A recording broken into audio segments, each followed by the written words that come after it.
বন্ধুরা, তোমাদের সকলকে স্বাগত জানাই কেরিয়ার চর্চা ইউটিউব চ্যানেলে আরেকটি নতুন ভিডিওতে। তোমরা সকলেই জানো ইতিমধ্যে এসএসসি জিডির স্কোর কার্ড দিয়ে দিয়েছে এবং আশা করি তোমরা স্কোর দেখে নিয়েছো। এবং যারা পাস করেছো তাদের জন্য কংগ্রাচুলেশনস, এবং যারা ফেল করেছো তাদের জন্য কোনো ডিমোটিভেট হওয়ার কোনো কারণ নেই, কারণ এর কয়েকদিনের মধ্যেই ভ্যাকেন্সি আসছে।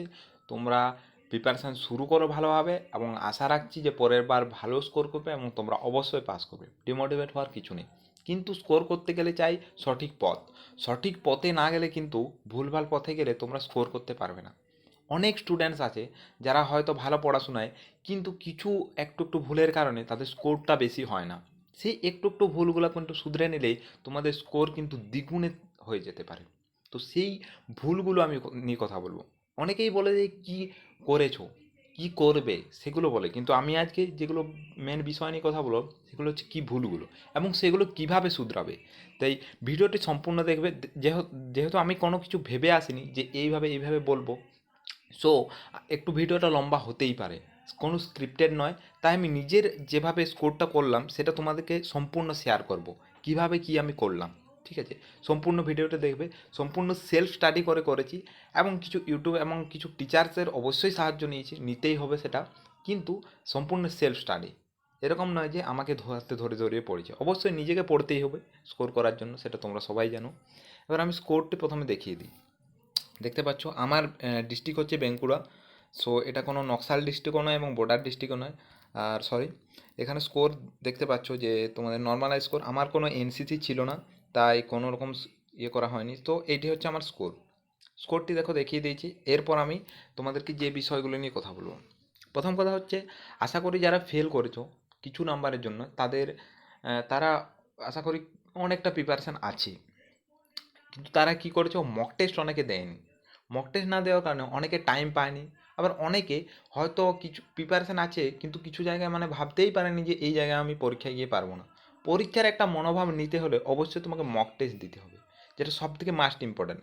আমি যতবার ভিডিও বানিয়েছি এই স্কোর কিভাবে বাড়াবে, ততবার, এবং আমার যটা বন্ধু ভালো স্কোর করেছে তারা অবশ্যই দেখবে গিয়ে প্রত্যেকটা ছেলে কিন্তু মক টেস্ট দিয়েছে। So mock test must important, mock test দিতেই হবে। এটা প্রথমেই মাথায় ঢুকিয়ে নাও, মক টেস্ট না দিলে কিন্তু কিছু হবে না। আর মক টেস্ট কোথায় দেবে সেটা তোমরা যে কোনো প্ল্যাটফর্ম দেখতে পারো। এই যেমন ধরো আমি দিয়েছিলাম, আমি আমারটা বলি, পার্সোনালি আমি টেক্সট বুকে দিয়েছিলাম।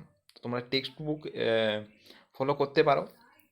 তাছাড়া টেক্সট বুক ছাড়া তুমি আরও অনেক অনেক আছে যেগুলো তুমি ফলো করতে পারো, সেখান থেকে তুমি বুঝতে পেরে যাবে। অবশ্যই টেক্সট বুকে কিন্তু অনেক স্টুডেন্টস থাকে, তাই সেখানে আর কি তোমাদের কম্পিটিশানটা বোঝা যায় যে কোনখানে কম্পিটিশান। এবং মক টেস্ট দিলেই হবে না। মক টেস্ট তোমার এখন যদি আমি বলবো 50%ও সিলেবাস কমপ্লিট হয়ে যায়, তাও মক টেস্ট দাও এবং ভুলগুলো ধরো। এবং যে চ্যাপ্টারগুলো পাচ্ছ না, জিকের যে চ্যাপ্টারগুলো পাচ্ছ না, ধরো জিকে এমন স্ট্যাটিক জিকেগুলো না পুরো ডাইরেক্ট কোশ্চেন হয়, কিন্তু স্ট্যাটিক জিকে প্রচুর হলেও ডাইরেক্ট কোশ্চেন হয়, তাই তোমাদের খুব একটা বোঝার প্রয়োজন হয় না। যারা বুঝতে একটু সমস্যা হয়, মুখস্থ করতে ভালো পারে, তাদের জন্য স্ট্যাটিক জিকে মাস্ট। আর তোমাদের জন্য সুখবর যে এসএসসিতে কিন্তু স্ট্যাটিক জিকের পার্টটা অনেকটা একটা পার্ট থাকে, তাই তোমাদের স্ট্যাটিক জিকেটা যদি করতে পারো কমপ্লিট, তাই তোমাদের ভালো হয়। আর একটা ম্যাথ যারা পাচ্ছ না তাদের জন্য বলি যে ম্যাথের একটাই প্রবলেম, সেটা হচ্ছে বেসিক যে চ্যাপ্টারগুলো সেগুলো করতে হবে। বেসিক চ্যাপ্টার বলতে ধরো তোমাদের ধরো মেন যে চ্যাপ্টারগুলো সেগুলো আমি বলে দিই। অনুপাত সমানুপাত, অনুপাত সমানুপাত এইভাবে একটা চিহ্ন থাকে, এধারে ধরো 21 লেখা থাকলো, এধারে 23, এইরকম একটা অনুপাত সমানুপাতের অঙ্কগুলো। ভগ্নাংশগুলো তোমাকে জানতে হবে, এবং তোমাদের ক্যালকুলেশন স্পিড বাড়ানোর জন্য তোমাদের যে অনেক কিছু জানতে হয়, যেগুলো স্কোয়ারগুলো, কিউবসগুলো। যদি তোমরা বলো ভিডিওর কমেন্ট করো যে অঙ্ক কীভাবে মার্কস করা যায়। দেখতে পাচ্ছ আমার স্কোর ম্যাথামেটিক্স ছিল 33। সো স্কোর তোমরা আরও ইনক্রিজ করতে পারবে। কিন্তু ব্যাপারটা হচ্ছে যে স্কোর আমার 33 একটু কম হয়ে গেছে। ম্যাথে একটু বেশি হওয়া দরকার ছিল, আমার কিছু ভুল আছে সেগুলোর জন্য হয়েছে। সেই ভুলগুলো নিয়েও আমি কথা বলছি তোমাদেরকে, যাতে তোমরা এই ভুলগুলো না করো। দেখো, প্রথম কথা হচ্ছে যে তোমাদের ম্যাথ যখন করবে তখন ম্যাথ তো করলে, কিন্তু বাট এমন কিছু সমস্যা হয় পরীক্ষায় গিয়ে নার্ভাস হয়ে যায়। মানে সেই চ্যাপ্টারটা পুরোপুরি যদি তুমি 2-3 বার না করে থাকো, আবার বারবার না করে থাকো, তুমি সিলি মিস্টেকের জন্য অঙ্কগুলো ভুল হয়ে যায়, যেগুলো করা চলবে না। আমার স্কোর আরও একটু বাড়তো, আমার হয়তো 45 থেকে 50-এর মোটামুটি হতো স্কোর, কিন্তু বাট ওই কিছু সিলি মিস্টেকের জন্য জিআইতেও একটা ভুল চলে যায়। মানে যেটা যাওয়ার কথা নয়, অ্যাকচুয়ালি আমি পরীক্ষার হল থেকে বেরোই দেখছি পারছি সেগুলো। এইটা অনেকেই দেখবে নোটিস করেছে যে আমি এক্সাম হল থেকে বেরিয়ে পাচ্ছি। তো সেগুলো কী করবে, মক টেস্ট দেওয়ার সময় তুমি যে সিলি মিস্টেকগুলো করছো সেগুলো তোমাকে ধরতে হবে। মনে করো তোমার একটা কোশ্চেন ভুল হওয়ার পিছনে অনেক কারণ থাকতে পারে। এক, তুমি সিলি মিস্টেক করেছো। দুই, তুমি অনেকটা বড় অঙ্কটা ঠিকভাবে না পড়িয়ে দিয়ে দিয়েছো। তিন, তুমি হয়তো সেটা চ্যাপ্টারটা ভালোভাবে ক্লিয়ার নেই, সেই জন্য তুমি ভুল করেছো, আন্দাজে লাগিয়েছো, অনেক রকম হতে পারে। সেটা তোমাকে পুরো ক্লিয়ার রাখতে হবে। ক্লিয়ার না রাখলে কিন্তু এই যুগে স্কোর পাওয়া যায় না। স্কোর করতে হলে তোমাকে অবশ্যই ক্লিয়ার রাখতে হবে প্রত্যেকটি চ্যাপ্টার। সেটা জিকে হোক, জিএস হোক, বা ম্যাথ হোক, বা হিন্দি হোক, বা ইংলিশ যারা দিচ্ছ তারাও। আমি আরেকটা সাজেশন দিই, ইংলিশ বলতে মনে পড়লো, যারা ইংলিশ করছো তারা এই ভুলটা কোনো মতেই করো না। এখন থেকে হিন্দি পড়তে শুরু করো। আমি সিরিয়াস কথা বলছি, 7-8-এ যারা আজকে ওয়েস্ট বেঙ্গলের বাসিন্দা, 7-8-এ অনেকে ইংলিশ পড়েছে, সরি হিন্দি পড়েছে, কিন্তু আমি বাট সংস্কৃত পড়েছে। সংস্কৃত আছে, সংস্কৃত আর হিন্দি ওয়াগুলো মোটামুটি পারা যায়, আর বুঝতে অনেকেই পারে। অনেকে হয়তো 11-12-ও পড়েছে, বাট আমি কিন্তু পড়িনি। আমি 7-8-এ অন্য একটা এমন একটা স্কুলে গিয়েছিলাম, যা সেটা বিষয় নিয়ে তোমাদের পরে অন্য কোনো দিন কথা বলবো। সেই স্কুলে হিন্দি ছিল না। হিন্দি আমি প্র্যাকটিস করি পরীক্ষার যে নোটিফিকেশান বার হয় তার থেকে 15-20 দিন আগে হিন্দি শুরু করি। জাস্ট 7 দিন লেগেছে ওয়াগুলো শিখতে। তারপর আস্তে আস্তে আমি ধীরে ধীরে পড়া শিখে গেছি। 1 মাস লেগেছে পুরো পড়তে। এখন আমি হিন্দি পুরো ফ্লুয়েন্টলি বলতে পারি, এবং পড়তেও পারি, এবং লিখতেও পারি। হিন্দির 0 থেকে 16টা আমি করে এসেছি। প্রথমে 0 একটাও করতে পারতাম না। সিরিয়াস কথা, আমি অ কোনটা আ কোনটা জানতাম না। অ আগুলো হয়তো জানতাম, তারপরে কয়েকটা অক্ষর জানতাম না, একটা অক্ষরও জানতাম না। সেই অক্ষরগুলো প্রত্যেকটা শিখে ইজি, খুবই ইজি। যারা ভাবছো যে হিন্দি আবার নতুন করে শিখবো, খুব জটিল, অনেক টাইম লেগে যাবে, কোনো টাইম লাগবে না। সিরিয়াস কথা বলছি, 1 মাসের মধ্যে তুমি শিখবে, আর কিচ্ছু করতে হয় না। এত ইজি, হিন্দিতে স্কোর করা খুব ইজি। সিরিয়াস বলছি, তুমি এখন থেকেও যদি করো, তুমি, আমি গ্যারেন্টি দিয়ে বলতে পারি তুমি 18টা করে আসতে পারবে, তুমি যদি একটু ভালোভাবে পড়ো। সো হিন্দিতে অবশ্যই করবে যারা ইংলিশ থেকে করছো। ইংলিশে কি হয়, এমন এমন সিনোনিম অ্যান্টোনিমস দেয় যেগুলো করা খুবই মুশকিল হয়ে পড়ে। সেই মিস্টেকগুলো করবে না যে তুমি ইংলিশে টার্গেট করছো, ইংলিশও করবে না। আর এখন যেহেতু বাংলায় হয়ে গেছে, তো এই বাংলাতে ইজিলি তোমরা পারবে, আই হোপ। ওকে, সো এইগুলো হলো। এরপর তোমাদের আরেকটা জিনিস, প্রচুর মেটেরিয়াল নিয়ে নাও। প্রচুর ম্যাথের বই, প্রচুর জিকের বই। জিকের বই তো শেষেই হবে না। যতই তুমি জিকে করো না, তুমি জিকে কমন পাবে না। এই ভুলটা করা চলবে না যে আমি জিকেতে ফুল কমন নেবো, ভাই আমার অঙ্ক পাচ্ছি না, জিকেতে ফুল কমন নেবো। এই ভুলটা ভুল। প্রত্যেকটাতে তোমাদের মার্কস তুলে আসতে হবে। আর সব থেকে মাস্ট ইম্পর্ট্যান্ট যেটা হচ্ছে জিআই, রিজনিংয়ে। রিজনিংয়ে তোমার চেষ্টা করতে হবে 20টা করার, 20টাই করার। কিন্তু পরীক্ষার সময় অনেক সময় এমন হয় যে তোমার একটা মাথায় ঢুকছে না। তার মানে এই নয় যে আমি 20টা ভেবে এসেছি, আমাকে 20টাই করতে হবে। পরীক্ষার সময় এই মাইন্ডসেটটা রাখতে হয় যে পরীক্ষার সময় এসেছি, আমি 20টা ভেবে এসেছি, বাট 19টা হতেই পারে। আমার হচ্ছে, মানে আমার পাশে স্টুডেন্টসেরও হবে, আমার কেন একাই হবে? আমি প্র্যাকটিস করেছি, তারাও প্র্যাকটিস করে এসছে, আমার হচ্ছে না, তারাও নিশ্চয়ই হবে না। একটা ভুল গেলে কোনো নয়, অন্য তুমি কোথাও একটু স্কোর করতে পারবে। এরকম নয় যে অনেকে মাইন্ডসেট নিয়ে যায় 20টা করবো, কিন্তু 19টা হয়ে যায়, একটা পারে না, তখন কীভাবে আমার স্কোর কমে গেলো। এই চিন্তা ভাবনাটা, এটা আমাকে একটা টিচার, সিরিয়াস কথা বলছি, বলেছিল যে ওই রকম চিন্তা ভাবনা নিয়ে যাস না যে আমি 20টাই করবো। 20টাই নিয়ে যা, বাট তোর 19টা হলেও কোনো সমস্যা নেই। কারণ তোর জটিল লাগলেও পাশের জনেরও তোর জটিল লাগছে, ওটা পাশের জনেরও ওই কোশ্চেনটাই এসেছে, ভুলিস না যে আলাদা কিছু কোশ্চেন এসেছে। সো এইটা মাস্ট ইম্পর্টেন্ট। দেখো তোমাদের আমি এরকমভাবে বলছি যেহেতু মানে কোনো কিছু ভেবে আসেনি, ঠিক আছে, তাই একটু ভিডিওটা লম্বা হয়ে যাচ্ছে। প্লিজ শেষ পর্যন্ত ধৈর্য সহকারে দেখো।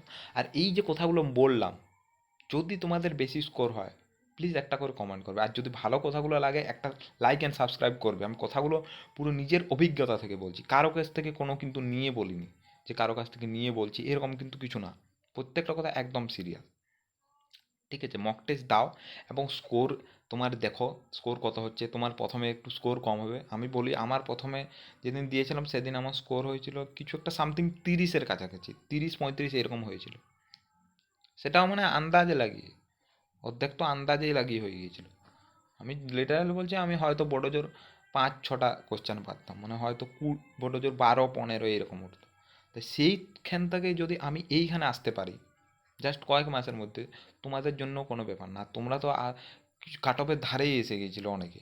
তাহলে তাহলে আর কী ব্যাপার? আর এই স্কোরও এখন হাই মনে হচ্ছে, কোনো হাই না। এবারে কোশ্চেন সহজ ছিল, হাই বাবার কি আছে? আর এই কোশ্চেন লিক ফিক সব কিছু ফালতু কথা। কোশ্চেন লিক হয়েছে, এগুলো সব ফালতু কথা। এই ফালতু কথাগুলো কেন পড়ে থাকছো? এইগুলো ভুল তো।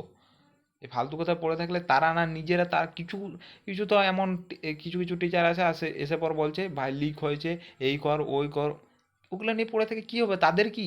তারা তো ভিডিও করছে, তারা তো টাকা পাচ্ছে। তোমার তো জীবনটা, তোমার জীবন তোমাকে তো ঠিক করতে হবে, তাই না?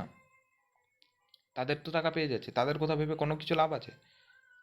ঠিক আছে। আর যদি দেখো, আমি কথাগুলো বলছি তার মানে এই না যে আমি ওই টিচারদের থেকে নিজেকে বড় মনে করছি, কিন্তু কথাগুলো তো সিরিয়াস।